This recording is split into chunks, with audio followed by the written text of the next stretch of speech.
Hey, let me quickly explain how you can charge OnePlus Nord CE5 since there's no power adapter in the box.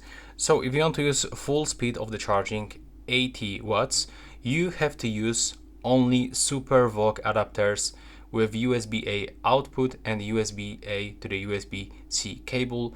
So this is the only power adapter that can deliver full 80 watts. If you use like USB-C to USB-C cable or PD charger, you will get slower speeds, but for sure you can do this. Over here, let me just grab it. I've got my cable that is currently connected into my PC. And when I plug it in, it's gonna start charging, but for sure it will be not with this super fast 80 watt charging.